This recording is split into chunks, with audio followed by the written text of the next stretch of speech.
거래 상대방의 재무제표를 알면 신용조사를 하는데 아주 유용한 정보를 파악할 수 있다.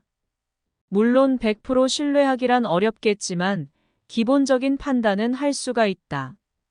재무상태표 손익계산서를 통해서 안전성, 수익성, 활동성, 성장성, 생산성 비율을 조사할 수 있다. 손익계산서가 영업 외수익에서 이익이 났지만 영업 손실이라면 문제가 있다고 보아야 한다. 저희들이 이제 뭐 거래를 하지 않습니까? 거래를 할 때 우리 이제 거래선 그죠? 거래선 고객들을 접촉하죠. 그 중에서 보면 저희들이 보면 바로 우리가 뭐 접촉했다고 물건 갖다 주고 용역 제공하고 서비스 제공하고 그러지는 않지 않습니까? 나름대로 우리가 보면 리스크가 있잖아요. 그 리스크를 줄이기 위해서 상대방이 그죠? 고객이 어떤 사람인지 신용이 있는 사람인지 여러 가지 이제 살펴보지 않습니까? 그 중에서도 우리가 보면 여러 가지 방법이 있는데, 그 중에서 저희들이 보면 우리 보면 재무 비율 있지 않습니까? 재무 비율을 확인해 보기도 하죠. 우리 보면 그 재무제표라고 돼 있지 않습니까? 그 중에서 보면, 우리 재무제표 중에서 보면 재무상태표. 과거에는 뭐 대체제표라는 용어를 썼죠. 재무상태표, 손익계산서. 특히 두 가지 있지 않습니까? 그 중에서 이 두 가지를 보고 저희들이 보면 이제 재무 비율이라는 걸 보죠. 물론 보면 요즘에는 보면 신용정보회사들이 신용평가회사들이 많이 있지 않습니까? 그래서 거래를 하기 전에 저희들이 보면 어떤 거래선이다 그러면 거래하기 전에 그 사업자 번호나 법인 번호 뭐 이런 걸 확인 통해서 보면 그 기업에 대한 재무제표를 확인해 보면서 여러 가지 이제 확인해 보기도 하죠. 그죠? 감사 의견이라든지 그런 거 보기도 하고요. 또 보면 수익성 비율이라든지 돈이 얼마나 남는 건지, 얼마나 안전한지 안정성 비율, 뭐 이런 걸 다 활동성, 그죠? 얼마나 활동적인가. 그 다음에 이 회전율이라든지 이런 걸 다 확인해 보지 않습니까? 그걸 보는데, 물론 보면 어느 정도, 그죠? 저희들이 보면 이제 그 신용평가회사 통해서 나와 있는 게 있죠. 그죠? 근데 그걸 보고 우리가 보면 바로 그냥 그다 적용하시면 안 되고요. 여러분 나름대로 어떻습니까? 그걸 보고 이해를 해보실 때 아셔야 되는 거죠. 아, 이걸 봤을 때 이 기업의 비율을, 그죠? 안정성 비율은 몇 프로다. 그죠? 그 다음에 부채 비율 이런 내용들이 나오지 않습니까? 그런 걸 보시면서 여러분 나름대로 보면 같은 우리 동종 업계가 있죠. 비슷한 회사들이 있지 않습니까? 그래서 비교해 보시면서 보셔야 되는 거죠. 물론 보면 우리가 보면은 여러분의 고객에 대한 신용에 대한 우리 재무 비율을 갖다 평가하는 게 그걸 우리가 100% 그죠? 맹목적으로 있지 않습니까? 다 우리가 보면 믿고 그러지는 않아요. 하나의 뭔가 평가 지표는 돼야 되는 거죠. 그렇죠? 어떤 거죠? 지표는 나와야 되는 거죠. 숫자로 나와 있는 거. 그 수치로 나와 있는 걸 보면서 우리가 보면 어떤가 고객을 평가할 수 있어야 되는 거죠. 그게 굉장히 중요하죠. 지금 보면 어떻습니까? 어떤 고객을 평가하는데 우리가 보면 정적으로만 평가할 수는 없지 않습니까? 그래서 객관적인 나와 있는 데이터를 보고 하는 거죠.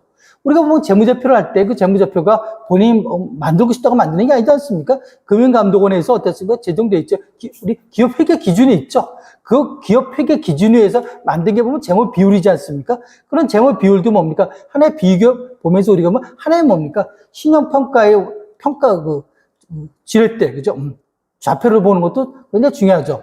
저는 그래서 그렇게 생각해요.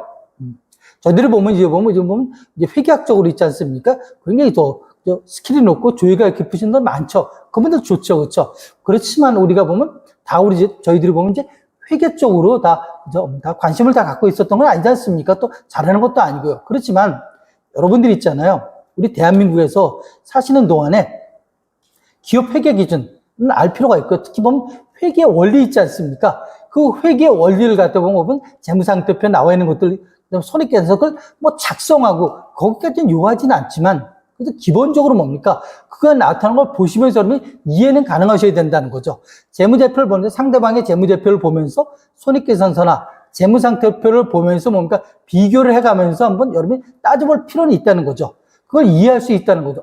상대방의 이익이 나오는데 보니까 이제 전년도 직전년도 이렇게 비교, 그죠? 이견치가 나오고 그러는데 갑자기 어떻게 이익이었다가 작년에 손실로 돌아선 거죠. 그 원인을 보니까 영업의 비용에서 지급이자가 1에서 5로 늘어났다는 소리죠. 그 의미는 뭔가니? 두 가지가 있죠. 이자율이 높았기 때문에 이자를 많이 내는 경우도 있지만 또 하나는 뭐죠? 차입금을 그죠? 끌어왔다는 거죠. 차입금이 왔으니까 그 차입금이 늘어나서 이자가 늘어나는 거죠. 그런 경우 같은 거는 손익계산서에 나타난 그죠? 우리 지급이자 할인료 그것만 보는 게 아니라 재무상태표에 가서 부채 쪽에 가면 어때요? 부채 쪽에 가면 이 부채가 늘어날 수도 있지 않습니까? 그런 것도 뭔가 연관성 있게 보셔야 되는 거죠.